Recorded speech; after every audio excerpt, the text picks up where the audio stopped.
And underneath she's wearing some cute pale pink shorts. I definitely did not see that coming. Hey V-Buts, I'm back, and today we're going to be taking a look at Aya Cherry, one of the new Series 2 LOL Surprise Tweens. I picked this doll up a while back at Walmart for $30 here in Canada, but if you live in the States, they cost $20, and unfortunately, I'm not sure of pricing elsewhere. Now, I've been waiting so long to open these, so I'm just going to jump right into it. Look at her cover art there. She is so darn cute. How could I not? So on the left side of the box here, we have this great big window, and of course our doll in there. We can see she's got a black and white striped background and little blue stars all over, which is something we never would have seen before, honestly. But we can now thanks to this awesome new packaging, which I am oh so excited for, because now we can actually see what the quality of the doll is like before committing to purchasing. And although we can see our doll right now, down here under her feet, it says that we will still have 15 surprises inside. So we're gonna have to check that out at the end. On the left side of the window here, we've got a picture of her little sis. It's Fanime. And on the right side, we have a black and blue striped background with her name Aya Cherry written right across it in yellow. And if we turn it around on the back of the box, we can see a Polaroid type picture of all 4 of the new tweens. So that would be Gracie Skates, Goldie Twist, Lexi Girl, and of course, Aya Cherry. And underneath that it says, I'm in between, but right where I want to be. And that's about it. Now it's time to open her up, and I'll do that by slicing the tape here down at the bottom, lifting the flap, and sliding her out. Wait, she's stuck. What is she stuck on? Get out. This was supposed to be flawless. I said sliding her out. What is she getting stuck on? What is happening in there? I don't know. Oh my goodness. What is she stuck on? For real. I have no clue. Oh, something is taped in the top. Oh no, it's ripping my box. What the heck? Oh my goodness. It's taped to the flap. Well, that's not ideal. All right, let's try this again. And pulling her out. There we go. All right, so my box has ripped just a bit. Be careful if you notice that your doll is getting stuck as you tried to slide it out, and perhaps you'll have the same issue I did, which you may or may not be able to see there, where the inner layer is actually taped to the flap and causing you a little bit of struggle. Okay, regardless, she is now out and freed. We've got our standard little manual. This one is, of course, tailored to the tweens, but we don't really need that. And then our doll on her new packaging display. So on the left, she's standing on this platform, and on the right we have a much smaller and very different look to her little room play space here than we did in the first series, but it's still there nonetheless. And once we take all of these surprises off, we'll actually be able to see what it looks like under them. So let's just do that. Love that they're all in paper bags. I'm gonna try my best to save them if I can. So there are 3 of those. Then her doll stand, which is a bright pink color. And then her little composition notebook. And here's what her little display looks like. Basically, it's a really cute corner of a bedroom. It's a light purple covered in purses that have faces on them, little shelves with books, and there's a desk and computer there with a video game and a controller on top with a little plushie. And this section here is sticking out, but it's made to replicate what's under, so you could definitely leave it if you want to put that little book back on there, or we can cut the tape at the back and very carefully get rid of it. And as you can see, the area that we cut off has the exact same image underneath, except we did have an extension of the computer there, which I didn't notice, so now I'm kind of bummed. But I guess it doesn't really matter because we had the top of the chair and not the bottom, so really that wasn't all that practical. Let's just move on to freeing our doll, and I'll be doing this once again at the back. That way I can make clean cuts and we can reuse her background. The only thing is, back here, in addition to being taped down, they're also kind of taped over the area where you'd be able to slide them through. So just make sure to cut those carefully and you'll be able to slide the plastic piece off without ruining the printed image. And once you've pulled it through, it should look nice and clean and reusable, and we can free our doll from all her gibbers, which I'll be doing with my tool of choice, a wonderful pair of cuticle cutters. because they can get nice and close to the gibbers without me ruining anything. Also, it's really fun to try to guess where they've shot off in my room when I go looking for them later. And if we pop her on her stand, just like this, we are ready to check out Miss Aya Cherry, who straight from the package comes wearing this super soft light pink beret, and it's got a really cute pattern of gems and hearts surrounding the entire thing. It does come attached to her head by 2 small gibbers, meaning it is removable, but I think I'm just gonna leave it there. So Aya does have 2-toned hair of both black and blue. It is separated right down the center and split into 2 low-hanging pigtails with curls at the bottom, and then bright pink baubles on top. In the front, we have plain black bangs. They are very heavily product and straight cut so that they hold their shape, and you might even be able to hear it.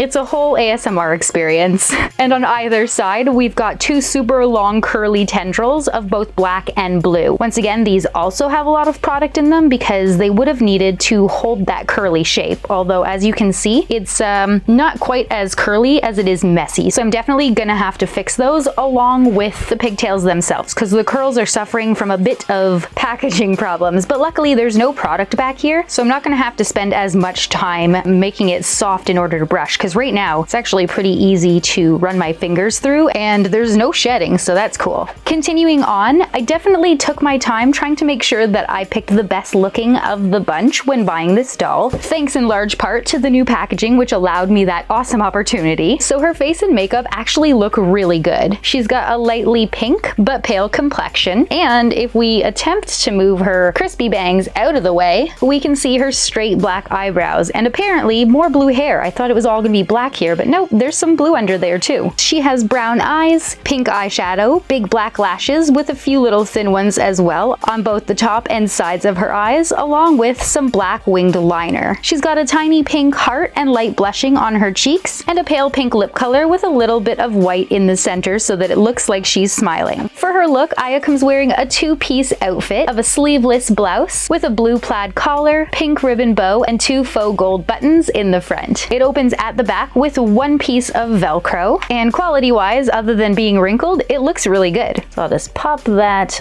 back on. Her skirt is the exact same plaid pattern as her collar was, but now that we have such a big piece of fabric down here, we can actually see some dark purple and pink lines, and even some little blue crescent moons. We've got some bright white ribbon along the bottom of the skirt, a faux belt with gold buckle at the waist, and some gold hanging chains on the left side. It opens at the back with a single piece of Velcro, and underneath she's wearing some cute pale pink shorts. I definitely did not see that coming. They remind me of old-fashioned bathing suits. Okay, I definitely think these are meant to be underwear, but technically there's also painted pearlescent underwear on, so I guess she could wear this as shorts and this could be a really cute bathing suit look. Wow. And the quality is really nice. There's no Velcro back here, so I'm not going to struggle to take them off, but from what I can tell, they look really nice. And I love these buttons in the front. Oh my gosh, there's 6 of them side by side, little golden buttons there. And yeah, they definitely remind me of vintage bathing suit bottoms. So cute. Okay, but back to the skirt. This piece here is also really well made, both on the front as well as in the side. And we've got a little mesh strap there, which will help to keep her skirt in place and not ride up or fall down once it's attached with the Velcro. And funny enough, once I do it up, I always forget how small their waists are because the skirts look like they fit them very well until you look at them like this and you're like, wow, that's tiny. Moving on to her legs, Aya comes wearing these white leg warmers with big pink bows on the sides, and she's wearing some really, really cute shoes. Oh my goodness. They've got big black soles, very chunky and high, with white tops, a pink tongue in the front, and gold chains going around the entire thing. I really don't know how to describe these because I'm not familiar with this type of shoe, but they are very, very cute. And finally, for her body and articulation, her movement is standard for the tweens, same as we had last time, so that includes a fully rotating head with a good tilt side to side, not so much back to front, but that's okay. We've got nice fluid movement at the arms since she has good joints for the shoulders, elbows, and wrists. Her nails are painted a super bright hot pink, and for her legs we've got good movement back and forth, the ability to sit, and minimal movement to the sides if you wanted to make her look like she's just kicking off a leg carefree. And then of course, a bend and snap knee. but that's it. No movement at the ankles. So let's give her back the skirt, pop her on the stand. It looks like she's listening to us. And now we can move on to her surprises. First up, we have her little composition notebook. It's all black with some blue and yellow stars and says Aya Cherry in blue across the front. Inside, we have a picture of Aya on the left looking super cute, and on the right we can see some of her favorite things. So she prefers video games over comic books, matcha over soda, and she likes both sets of her friends, whether they're gamers or from school. The back is all black and says LOL Tweens, and we've got a little barcode on the bottom. And now we can move on to her surprise bags. I think I'm gonna start with this backpack one first because it feels like there's a bag in there. It all makes sense. Like I said, I'm gonna try to open them carefully so I can keep the packaging. My daughter likes to cover them in packing tape and fill them with stuffing to make paper squishies, which if you haven't tried is actually pretty fun as long as you tape it up very well. Oh my goodness, that is so cute. Inside, we've got a little plastic backpack here. It's white with gold details all over. It's not gonna stand out very well because I have a black table. Wait, no, what? Because I have a white table. That's what I'm trying to say. Way to go, Jen. I'm gonna try to show it to you. It's not working out very well, but take my word for it. It's adorable. It's definitely a cat though. We've got little white ears on top, giant gold painted eyes there with a matching gold bow in the front and little buckles. Are there buckles on the back? Yes, the straps on the back also have little buckles in these ones. Oh my gosh, and you definitely can't see that. I know they're way too tiny, but they're shaped like little cat heads. That is so cute. Does it open? Yes, yes it does. The inside is very, very small. I wonder if they're gonna give us something that we can put inside, because unfortunately, the composition book is definitely not gonna fit. Now, as cute as this is, I really don't think it's going to fit on her back because the straps aren't removable, but you know what? I could be wrong. Let's give it a try. Maybe if we sling her arms behind her. Yeah, I don't think so. I think it's definitely gonna work better like this. She's looking at us like, yeah, I'm cool, okay? Deal with it. Although when she's on the doll stand, it doesn't really sit very well on her shoulder since the back piece is in the way. So I might have to leave it off for now, but yeah, it definitely fits better on one arm. So back to the surprises. We have two left. I'm gonna go with this bigger pale pink bag covered in black stars. I really love those little caboodle boxes on the front. Do. What do we got? What do we got? A blue tissue paper wrapped surprise. And inside, we've got a pink plastic comb with a wavy side. I like how that feels. Whoop, whoop, whoop, whoop. And some jewelry. This one here is a bright pink choker with little gold painted studs. I don't know how we're gonna see this on her since her collar is so big and we weren't able to see that, but we will give it a try. Hold on.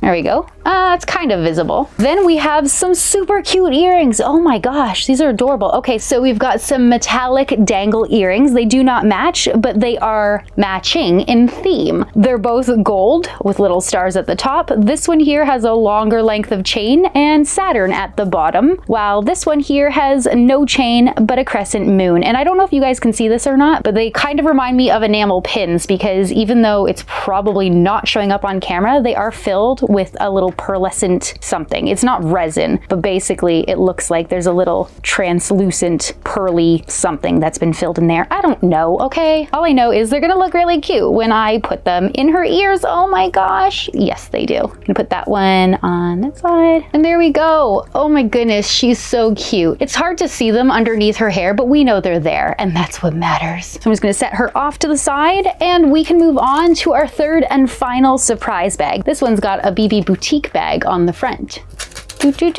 And here we go. Oh, it's clothing. It's inside a little plastic sleeve and a super cute pink denim jacket. What? Oh my gosh, this is on the box. How did I miss this? Look at all this. There's so much on it and it looks so good. Oh, I'm getting ahead of myself. Okay, there's a lot happening here, guys. On the right side in the front, we've got some gold stud buttons, a little pocket, a gold length of chain hanging there, a little patch that I think says #1 fan. It's a little hard to see. On the right sleeve, we've got a big pink patch with a diamond in the center. We've got a Saturn patch on the left sleeve, and in the front on the left side, we've got some more golden studs, which carry on to the back, a black patch that just kind of has zigzags on it, and a heart patch. Then we've got a nice big collar, and if we turn it around, there's a huge patch on the back. It looks like a big white circle with a heart in the center, a ribbon at the bottom with little phases of the moon, and a whole bunch of gems surrounding everything. This is really nicely made. I love love that it's not super starchy too. Okay, I gotta try this on because I wanna see what she looks like with her little uniform. I'm probably gonna have to take off her hands to do it though, I'm thinking. The cuffs at the bottom might stop us. Yeah, I think I have to take off her hands though. I'm gonna do that very carefully because you can break the pegs.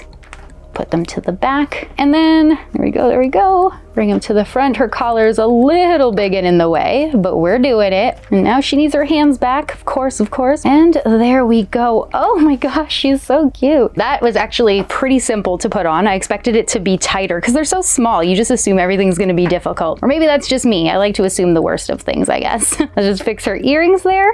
Now we'll just give her back her bag and her outfit is complete. Okay guys, that's it for me and Aya Cherry, the first doll that I checked out from the new Series 2 LOL Surprise Tweens. Head to toe, she looks adorable and that beret matches her little jacket completely. I just love it. Overall, the quality today was excellent, like her clothing, all of her accessories, her face, which was really great. We didn't have to worry that anything was going to be defective because we have this new packaging that allows us to pick the best of the bunch at the store. The only thing I'm gonna need to fix up today is her curls and getting rid of some of that product because right now it's holding a funny shape, but that's not gonna be a problem at all. I'm so excited to have her and really looking forward to opening the others now. Like, they're so cute. I am a bit bummed though because I had hoped this series would include boys, but I guess we're gonna have to keep on waiting for the next one. As for surprises, at this point we kind of all know that the word surprise is used pretty loosely because nothing here is actually a surprise. So let's break it down really quick. We've got a doll room, even if it is small, it is there. The doll stand, and 3 through 9 actually come on the doll right away. So that would be her beret, little pink baubles or hair ties, her shirt, skirt, underwear, which actually was a surprise, leg warmers,